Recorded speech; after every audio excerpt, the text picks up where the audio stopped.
베네치아의 좁은 골목마다 한 노인이 지나갈 때면 사람들의 수군거림이 뒤따랐습니다. 평생 떠들고 다닌 그 허무맹랑한 이야기를 아직도 고치지 않았느냐는 비아냥이었습니다. 종이로 만든 돈이 나라 전체에서 통용되고 검은 돌을 캐서 태우면 나무보다 훨씬 오래 불이 탄다는 이야기, 한 도시에 100만 명이 넘는 사람이 모여 산다는 이야기까지. 유럽 사람들은 이 모든 말을 늙은이의 허풍으로 치부하며 등을 돌렸습니다. 그런데 수백 년이 흐른 지금 놀랍게도 그가 남긴 이야기 대부분이 사실로 확인되고 있습니다. 사람들에게 거짓말쟁이라 손가락질 받았던 이 남자의 이름은 바로 마르코 폴로입니다. 대체 그는 어디를 다녀왔기에 이런 이야기를 남긴 것이며 왜 아무도 그를 믿어주지 않았던 걸까요? 그럼 왜 이런 일이 벌어졌는지 하나씩 살펴보겠습니다. 이 남자의 정체를 이해하려면 먼저 그가 태어난 도시부터 들여다봐야 합니다.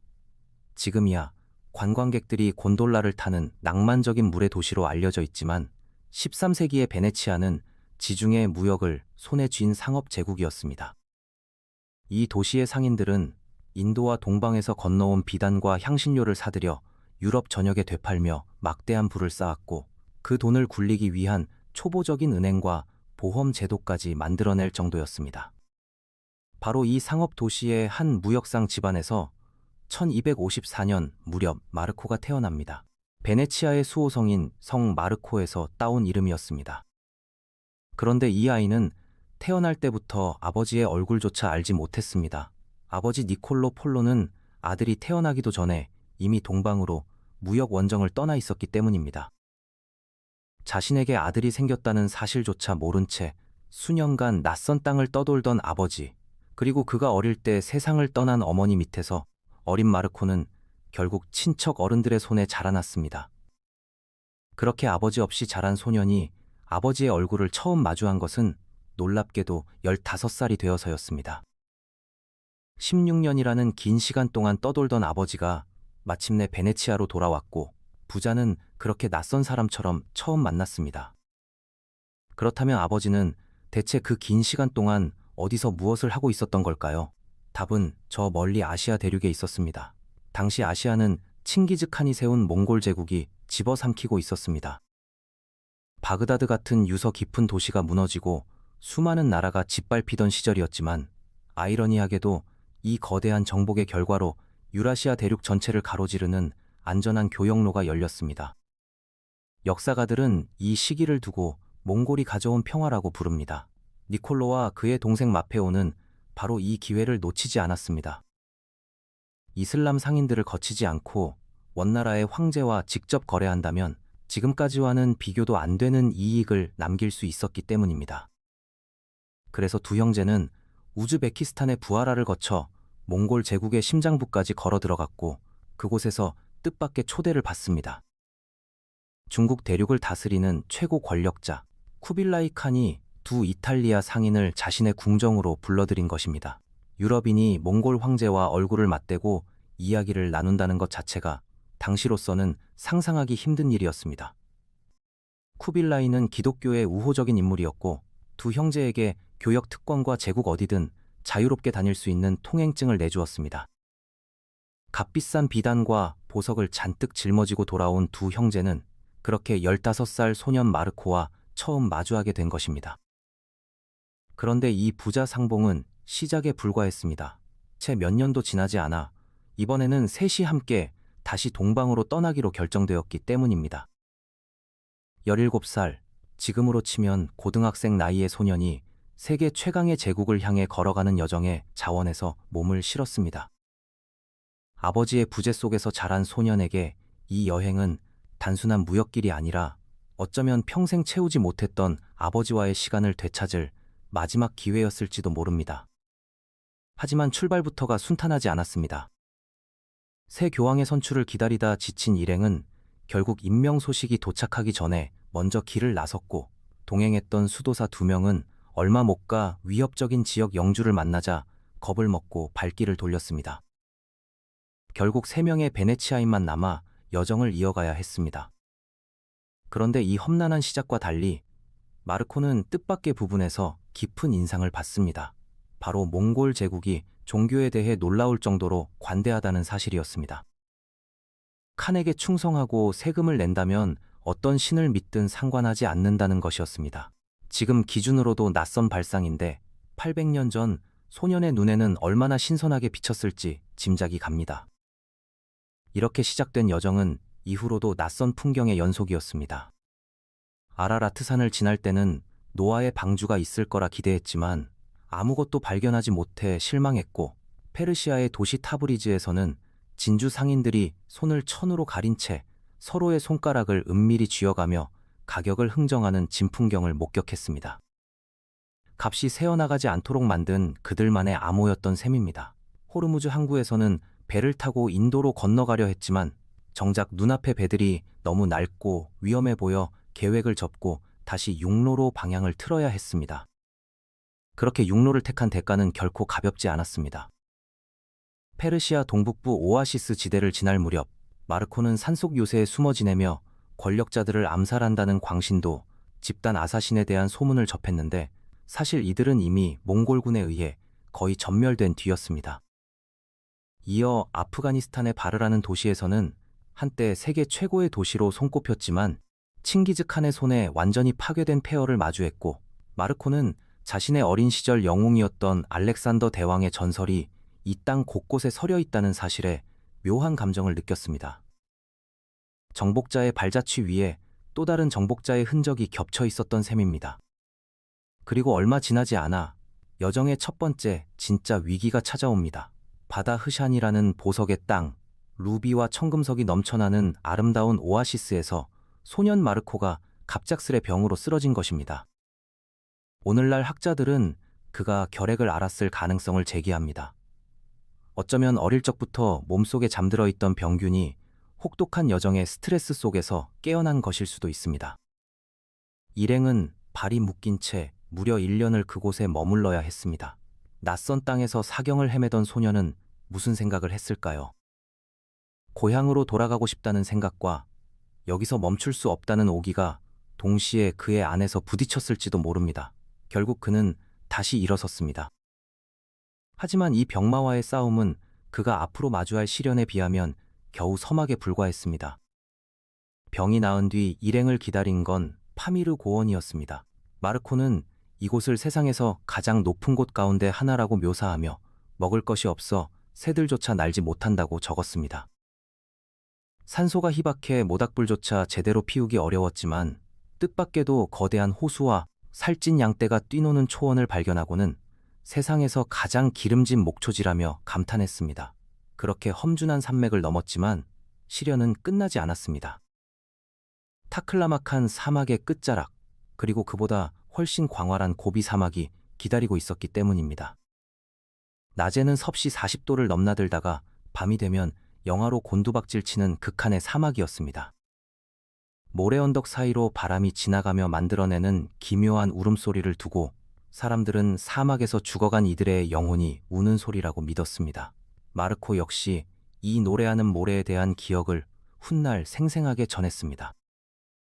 낙타 위에서 사경을 헤매다 겨우 회복한 19살 소년이 밤마다 정체 모를 울음소리를 들으며 사막을 가로지르는 모습을 상상해 보십시오. 그가 정말로 두려움을 느끼지 않았을까요? 아마도 그랬을 겁니다. 하지만 그는 멈추지 않았고 마침내 몽골 제국의 심장부 쿠빌라이 칸이 기다리는 그곳을 향해 마지막 발걸음을 내딛습니다. 사막을 넘은 일행이 처음 만난 건 티베트계 유목민들이었습니다. 마르코는 이들의 불교 신앙을 보며 혼란스러워하면서도 부처의 상을 여러 형태로 모시는 방식이 기독교의 성인 숭배와 닮았다고 느꼈습니다. 반면 이 지역 남자들이 30명 가까운 아내를 두는 풍습에는 눈살을 찌푸렸습니다. 이어 캄쿨이라는 오아시스 마을에서는 더욱 낯선 풍경을 목격합니다.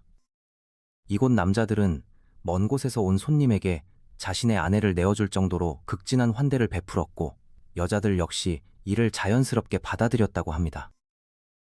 10대 후반이었던 마르코가 이 환대의 수혜자였음을 은근히 암시하는 대목도 남아 있습니다. 훗날 인류학자들은 이런 풍습이 고립된 공동체가 유전적 다양성을 지키기 위한 방편이었을 것으로 추측합니다. 이렇게 낯선 풍습을 하나씩 접하며 감주라는 지역에서 거의 1년을 머물러 사업을 정리한 마르코는 몽골 제국을 알아갈수록 오히려 그 시조인 칭기즈칸에 대한 평가를 바꾸어 갔습니다. 유럽에서는 피에 굶주린 야만인으로 그려졌던 인물을 그는 훗날 웅변에 능하고 지혜롭고 용맹한 사람이었다고 회고했습니다.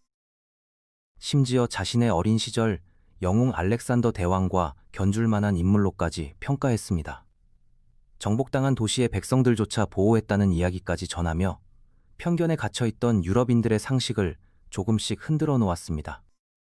이렇게 몽골 초원을 가로지르며 유목민의 생활 방식과 강인한 전사 문화를 가까이서 지켜본 마르코는 불과 몇십 년 만에 인류 역사상 가장 넓은 영토를 하나로 묶어낸 이들의 힘이 어디서 나오는지 직접 눈으로 확인하고 있었던 셈입니다. 그리고 마침내 일행은 쿠빌라이 칸의 여름 궁전이 있는 상도, 훗날 서구의 자나두라는 이름으로 알려지게 될 그 전설적인 장소에 다다릅니다. 대리석으로 지어진 궁전 벽면에는 온갖 동식물이 그려져 있었고 궁전 부지는 무려 16마일에 걸쳐 펼쳐져 있었습니다. 대나무로 지어져 못으로 이어붙인 또 다른 궁전은 마치 거대한 천막처럼 통째로 옮길 수 있었다고 합니다. 황금술잔이 저절로 식탁을 오간다는 이야기까지 마르코가 전한 자나두의 풍경은 한편의 판타지 그 자체였습니다. 그런데 흥미롭게도 정작 그가 황제를 처음으로 아련한 곳은 이 화려한 여름 궁전이 아니었습니다. 진짜 만남은 전혀 다른 곳, 그가 평생 본 것 중 가장 거대한 건물이었다고 말한 캄발리크 궁전에서 이루어졌습니다. 오늘날 베이징의 자금성 자리에 서 있던 그 궁전에서 새 베네치아인은 무릎을 꿇고 쿠빌라이 칸 앞에 엎드렸습니다. 아버지 니콜로는 교황이 보낸 문서와 예루살렘 성묘에서 가져온 성유를 바쳤고 황제는 크게 기뻐했습니다. 그리고 니콜로는 아들을 앞으로 밀어내며 이 세상에서 가장 소중한 존재인 아들을 온갖 위험을 무릅쓰고 이 먼 땅까지 데려와 폐하의 종으로 바친다는 뜻을 전했다고 전해집니다. 그렇게 21살의 청년이 된 마르코는 4년에 걸친 여정의 끝에서 몽골 제국 최고 권력자의 신하가 됩니다. 여기서부터 이야기는 완전히 다른 국면으로 접어듭니다. 아버지의 그늘 아래 여행하던 소년이 아니라 이제는 제국의 관리로서 홀로 광활한 대륙을 누비는 어른이 된 것입니다. 대체 쿠빌라이 칸은 이 낯선 외국인 청년에게서 무엇을 보았기에 그토록 오랫동안 자신의 곁에 붙잡아 두려 했던 걸까요? 그 답을 찾으려면 먼저 쿠빌라이라는 인물부터 들여다볼 필요가 있습니다. 당시 60을 넘긴 쿠빌라이 칸은 결코 순탄하게 권좌에 오른 인물이 아니었습니다. 칭기즈 칸의 수많은 손자들 가운데 하나였을 뿐인 그는 형제들과의 치열한 권력 다툼 끝에 대칸의 자리를 차지했습니다. 형이 갑작스레 세상을 떠나자 동생과 후계 다툼을 벌였고 승리한 뒤에는 그 동생을 관대하게 대했다고 알려졌지만 얼마 지나지 않아 동생이 의문사하면서 독살설이 끊이지 않았습니다. 권력의 정점에 선 자의 자리란 화려한 궁전 뒤편으로 늘 그늘을 들이우고 있었던 셈입니다. 바로 이런 인물이 낯선 외국인 청년을 곁에 두고 신뢰했다는 사실 자체가 사실 꽤나 이례적인 일이었습니다. 그리고 이 신뢰는 곧 구체적인 역할로 이어졌습니다. 몽고로를 익힌 마르코는 이내 칸의 측근으로 자리를 잡았고 황제에게 유럽의 사정을 전하는 한편 제국 곳곳으로 파견되어 세금을 걷고 행정을 살피며 지역 정보를 수집하는 임무를 맡았습니다. 낯선 땅을 여행하며 얻은 관찰력이 그대로 업무 능력으로 이어진 셈입니다. 이때 그가 남긴 기록 가운데 특히 눈에 띄는 것은 제국의 우편 제도입니다. 칸의 전령들은 특수한 통행패를 지니고 말을 갈아타며 하루 최대 400km에 가까운 거리를 주파했고 주요 도로에는 40km 간격으로 역참이 세워져 있었습니다.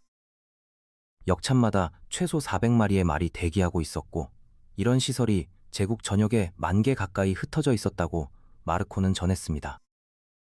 오늘날의 물류 네트워크에 견주어도 손색 없는 시스템이 800년 전에 이미 작동하고 있었던 겁니다. 그런데 그가 유럽으로 돌아가 전한 이야기 가운데 가장 믿기 힘들었던 것도 바로 이 대목이었습니다. 종이로 만든 돈이 온 나라에서 통용되고 검은 돌을 캔에 태우면 나무보다 훨씬 오래 열을 낸다는 이야기 말입니다. 지금 우리에게는 지폐도 석탄도 당연한 물건이지만 당시 유럽인들에게는 마치 마법처럼 들렸을 겁니다. 실제로 석탄은 중국에서 이미 수백 년째 연료로 쓰이고 있었지만 유럽에서 가정용으로 조금씩 쓰이기 시작한 것도 훨씬 나중의 일이었고 산업적으로 활용되기까지는 그로부터도 수백 년이 더 걸렸습니다. 마르코는 미래를 본 것이 아니라 그저 유럽보다 앞서 있던 세계를 목격했을 뿐이었습니다. 이런 임무를 수행하며 그의 발길은 윈난성 깊숙한 곳까지 닿았습니다. 그곳에서 그는 두 개의 짧은 다리와 커다란 머리, 사람 하나를 통째로 삼킬 만큼 거대한 입을 가진 괴생명체를 목격했다고 전했는데 사실 이는 악어였습니다. 당시 중국에서는 악어의 쓸개가 상처를 치료하고 여성의 다산을 돕는 귀한 약재로 여겨져 값비싸게 거래되었습니다. 이어 미얀마와의 접경지대에서는 더욱 기이한 풍습을 마주합니다. 아이가 태어나면 오히려 아버지가 갓난아기와 함께 40일간 자리에 누워 지내고 산모는 곧바로 집안일로 복귀한다는 것이었습니다. 당시 유럽인들은 이 이야기를 헛소리로 취급했지만 훗날 인류학자들은 세계 여러 지역의 원주민 공동체에서 실제로 유사한 풍습을 확인했습니다. 미얀마의 옛 수도 파간에서는 금과 은으로 뒤덮인 두 개의 탑을 보고 감탄했습니다.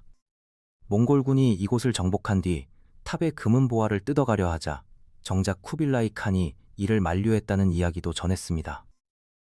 정복지 왕의 무덤을 훼손하면 오히려 반감만 키울 뿐이라는 판단이었다는 겁니다. 정복자가 때로는 약탈보다 통치의 실리를 우선시했다는 이 일화는 우리가 흔히 떠올리는 잔혹한 정복자의 이미지와는 사뭇 다른 결을 보여줍니다. 하지만 마르코의 기록이 언제나 이렇게 신뢰할 만한 것은 아니었습니다. 이 무렵 그가 남긴 기록 가운데 하나는 훗날 학자들 사이에서 그의 신뢰도 자체를 의심하게 만드는 결정적 근거가 됩니다. 그는 자신과 아버지, 삼촌이 남송의 마지막 요새였던 샹양성 공략에 결정적으로 기여했다고 자랑스럽게 전했습니다. 유럽식 투석기 설계를 알려주어 난공불락이던 성을 함락시켰다는 것이었습니다. 그런데 실제 역사 기록을 살펴보면 샹양성은 새 베네치아인이 쿠빌라이의 궁정에 도착하기 2년 전에 이미 함락되었습니다. 게다가 그 공성전에 결정적 역할을 한 투석기 기술은 아랍 출신 기술자들의 것이었다는 사실이 몽골과 중국 양쪽 사료에서 공통적으로 확인됩니다. 자신이 하지도 않은 일을 자신의 공으로 돌린 셈입니다. 화려한 모험담 속에서 진실과 과장이 뒤섞여 있었다는 증거이기도 합니다. 그럼에도 그가 남긴 강남 지역의 묘사는 놀라울 정도로 구체적입니다. 항저우에 대해서는 세상에서 가장 아름답고 화려한 도시라 극찬하며 도시를 가로지르는 수많은 다리와 서호의 풍경을 상세히 전했습니다. 호수 위에서 보내는 한나절이 이 세상 그 어떤 경험보다 즐겁다고 적었을 정도입니다. 물의 도시 베네치아에서 자란 그에게 운하로 뒤덮인 항저우는 어쩌면 고향을 떠올리게 하는 풍경이었을지도 모릅니다. 소주에 대해서는 6,000개에 달하는 돌다리와 헤아릴 수 없이 많은 인구를 언급하며 이곳 사람들이 만약 호전적인 기질을 지녔다면 세상을 정복했을 거라고 평했습니다. 그만큼 이 지역 사람들은 전쟁 대신 상업과 학문, 공예에 몰두하며 문화적 전성기를 구가하고 있었습니다. 이렇게 17년이라는 세월이 흐르는 동안 마르코는 이제 더 이상 낯선 이방인이 아니었습니다. 하지만 아무리 화려한 궁정 생활도 아무리 낯선 풍경에 대한 호기심도 세월 앞에서는 무뎌지는 법입니다. 그는 몇 차례나 고향으로 돌아가게 해달라고 청했지만 쿠빌라이 칸은 이 유능한 이방인을 좀처럼 놓아주려 하지 않았습니다. 세월이 흐를수록 마르코의 마음속에는 알 수 없는 조바심이 자라났을 겁니다. 이대로 평생 이 낯선 땅에서 관리로 늙어가야 하는 걸까? 고향의 가족들은 자신을 기억이나 하고 있을까? 이런 고민이 깊어질 무렵 뜻밖의 기회가 찾아옵니다. 1291년 페르시아를 다스리던 칸의 친척이 몽골 왕족 출신 신부를 원한다는 요청이 전해집니다. 코코친이라는 이름의 젊은 공주가 페르시아로 시집가게 되었는데 육로로 가려던 호송대가 전쟁 때문에 발이 묶이자 결국 바닷길로 방향을 돌리게 됩니다. 그리고 이 항해를 안전하게 이끌 안내자로 낙점된 것이 다름 아닌 새 베네치아인이었습니다. 마르코에게는 그토록 바라던 귀향의 기회가 마침내 찾아온 것입니다. 14척의 배로 이루어진 함대가 항저우와 푸젠성을 거쳐 취안저우 항구를 떠났습니다. 이 항해 길에 마르코는 훗날 유럽인들의 상상력을 뒤흔들 또 하나의 이야기를 전합니다. 바다 건너 어딘가에 지팡구라는 섬나라가 있는데 그 나라의 궁전은 순금으로 뒤덮여 있다는 것이었습니다. 사실 마르코 본인은 이 섬에 발을 들인 적이 없었고 그저 일본 원정에 나섰다가 태풍을 만나 참패하고 돌아온 몽골 병사들의 증언을 전해 들었을 뿐이었습니다. 하지만 이 소문은 훗날 한 제노바 출신 항해사의 마음에 깊이 각인되어 그를 대서양 너머로 이끄는 원동력 가운데 하나가 됩니다. 정작 항해는 결코 순탄하지 않았습니다.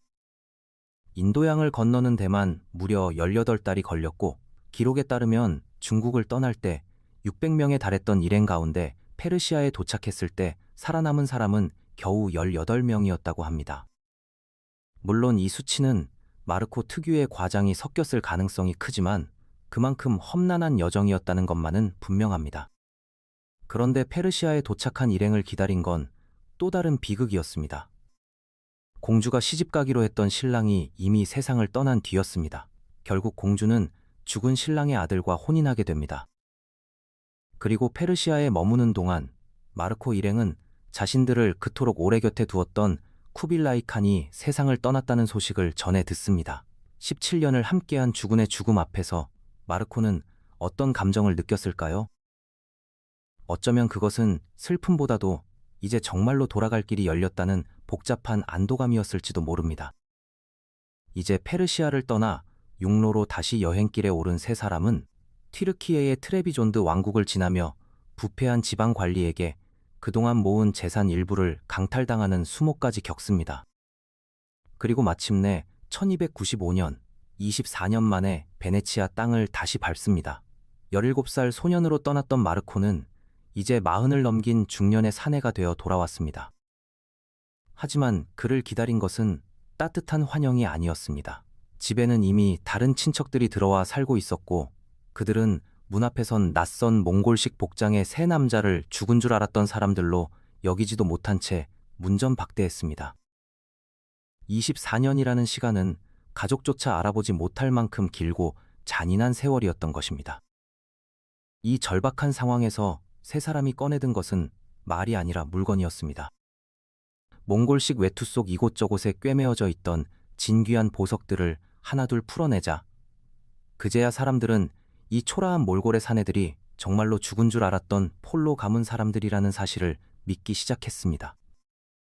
말로 설명할 수 없던 24년의 세월을 결국 반짝이는 보석 몇 알이 증명해준 셈이었습니다. 그런데 겨우 고향에 정착하려던 찰나 마르코는 또다시 낯선 전장으로 끌려가게 됩니다. 베네치아는 오랜 라이벌 도시 제노바와 전쟁을 벌이고 있었고 몽골 제국에서 산전수전을 다 겪은 이 사내는 여전히 고향에 대한 자부심을 간직한 채 사제를 털어 전함을 마련하고 직접 함선을 지휘하러 나섭니다. 그리고 1298년 코르출라 해전에서 베네치아 함대가 크게 패하면서 마르코는 제노바군의 포로가 되고 맙니다. 세계를 누비던 여행자가 고향을 지키려다 도리어 적국의 감옥에 갇히는 아이러니한 처지에 놓인 것입니다. 그런데 바로 이 감옥 안에서 역사는 예상치 못한 방향으로 흘러갑니다. 명망 있는 베네치아 가문 출신인데다 이미 상당한 부를 쌓아둔 마르코는 다른 포로들에 비해 비교적 편안한 감방 생활을 누릴 수 있었습니다. 그리고 그 감옥에서 피사 출신의 작가 루스티첼로를 만나게 됩니다.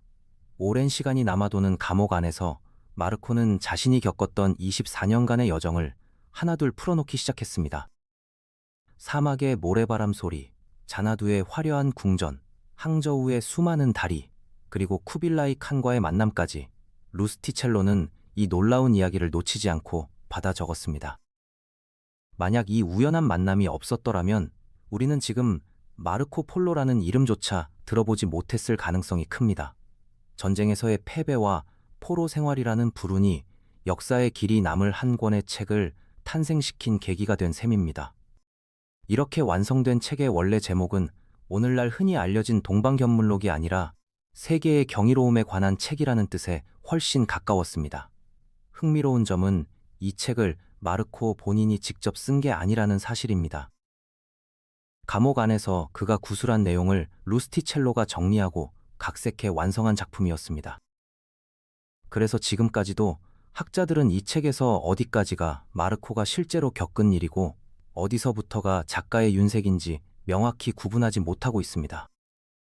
14세기 한 세기 동안에만 프랑스어와 이탈리아 방언으로 된 필사본 수백 부가 유럽 전역에 퍼져나갔을 정도로 이 책은 당대 최고의 베스트셀러가 되었습니다. 이 책 덕분이었는지 1299년 베네치아와 제노바 사이에 평화협정이 맺어지면서 마르코는 마침내 풀려납니다. 고향으로 돌아온 그는 이듬해 도나타라는 여인과 혼인해 세 딸을 얻었습니다. 이미 40대 중반을 넘긴 나이였습니다. 아버지 니콜로는 그가 감옥에 있는 동안 세상을 떠났고 삼촌 마페오와 함께 가업을 이어가던 마르코는 삼촌마저 세상을 떠난 뒤 가문의 재산 대부분을 물려받아 상당한 부호로 자리 잡습니다. 더 이상 사막을 건너고 바다를 항해하는 모험가가 아니라 조용히 재산을 불려가는 평범한 베네치아 상인으로 남은 노년이었습니다. 하지만 평온해 보이는 노년의 이면에는 아무도 자신의 말을 믿어주지 않는다는 씁쓸함이 자리하고 있었습니다. 세월이 흐를수록 그가 들려주는 이야기는 이웃들 사이에서 점점 더 황당무계한 헛소리로 치부되기 시작했습니다. 거리를 걸을 때마다 아이들이 뒤따라오며 놀려댔다는 이야기가 전해질 정도로 그의 여행담은 동네에서 일종의 우스갯소리가 되어 있었습니다. 자신이 목숨을 걸고 다녀온 여정이 정작 고향에서는 늙은이의 허풍으로 취급받는 현실 앞에서 그는 어떤 심정이었을까요? 어쩌면 그는 이해받지 못하는 진실보다 차라리 믿음직한 거짓말이 되는 편이 더 편했을지도 모른다는 생각을 했을지도 모릅니다. 그럼에도 그는 끝내 자신의 이야기를 부정하지 않았습니다. 그리고 이 고집은 그의 마지막 순간까지 이어집니다. 1323년 마르코는 중병에 걸려 자리에 눕습니다. 임종이 가까워지자 주변 사람들은 그에게 마지막으로 그동안 했던 이야기가 모두 지어낸 것임을 고백하고 편히 눈 감으라고 권했습니다. 이때 병상에 누운 그가 남겼다고 전해지는 대답이 있습니다. 친구들이여, 나는 내가 직접 목격한 것의 절반조차 아직 이야기하지 않았다네.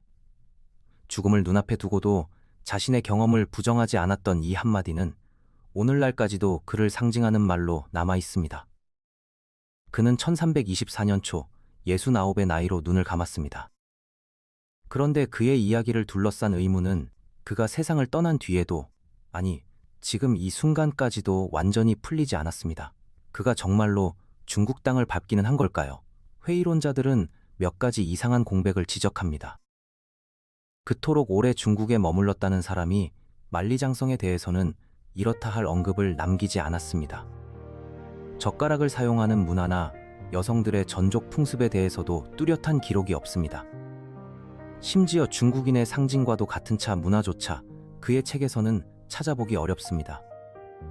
이런 공백들 때문에 일부 학자들은 그가 실제로는 중국까지 가지 못하고 페르시아 어딘가에서 다른 상인들의 이야기를 주워 듣고 자신의 경험인 양 부풀렸을 가능성마저 제기합니다. 하지만 반박도 만만치 않습니다. 그가 남긴 역참 제도나 지방 행정, 소금 전매 방식에 대한 묘사는 지나치게 구체적이고 정확해서 직접 겪어보지 않고서는 지어내기 힘든 수준이라는 것이 다수 역사학자의 판단입니다. 당대 중국인들에게는 너무 당연해서 굳이 기록할 필요조차 없었던 만리장성이나 젓가락 같은 풍습이 오히려 외국인의 눈에는 특별할 것 없는 배경처럼 지나쳐졌을 가능성도 있습니다. 진실은 아마 그 중간 어딘가 실제 경험과 전해 들은 이야기와 약간의 과장이 뒤섞인 지점에 있을 겁니다. 그리고 이 논쟁과는 별개로 누구도 부정할 수 없는 사실이 하나 있습니다. 그가 남긴 이 한 권의 책이 유럽인들의 세계관을 통째로 뒤바꿔 놓았다는 것입니다. 그전까지 유럽인들에게 동방은 그저 막연한 상상 속의 땅이었습니다. 하지만 이 책을 통해 처음으로 구체적인 지리와 도시, 문물을 상상하기 시작했습니다. 그리고 200여 년 뒤 한 제노바 출신 항해사가 이 책의 여백에 직접 손으로 메모를 남기며 탐독했다는 사실이 훗날 확인됩니다. 그가 바로 크리스토퍼 콜럼버스였습니다. 지팡구의 황금 궁전 이야기에 매료된 그는 서쪽으로 항해하면 그 부유한 동방에 닿을 수 있으리라 믿었고, 그 믿음이 결국 신대륙 발견이라는 전혀 다른 역사로 이어졌습니다. 마르코 자신은 상상조차 못했을 결과였습니다. 돌이켜보면 마르코 폴로는 새로운 땅을 정복하지도 전쟁에서 승리하지도 않았습니다. 그가 한 일이라고는 그저 낯선 곳을 걷고 보고 감옥에서 그 기억을 누군가에게 들려준 것뿐이었습니다. 그런데 그 작은 행위 하나가 훗날 대항해 시대라는 거대한 흐름의 씨앗이 되었습니다. 세상을 힘으로 바꾸는 사람도 있지만 세상을 보는 눈을 바꾸는 사람도 분명히 존재합니다. 어쩌면 후자가 남기는 흔적이 더 오래가는지도 모릅니다. 아무도 믿어주지 않는 이야기를 끝까지 붙들고 살아간다는 것, 그것이 얼마나 외로운 일인지 우리는 쉽게 짐작하기 어렵습니다. 하지만 그 외로운 고집이 있었기에 후대의 누군가는 새로운 항로를 꿈꿀 수 있었습니다. 여러분이라면 어땠을까요? 아무도 믿어주지 않는 진실을 평생 짊어지고 살아갈 수 있었을까요? 아니면 적당히 이야기를 접고 편안한 삶을 택했을까요? 마르코 폴로가 정말 중국 끝까지 가보았는지, 아니면 어딘가에서 들은 이야기를 자신의 경험처럼 부풀렸는지, 여러분의 생각은 어떠신가요? 여러분의 의견을 댓글로 들려주시면 좋겠습니다.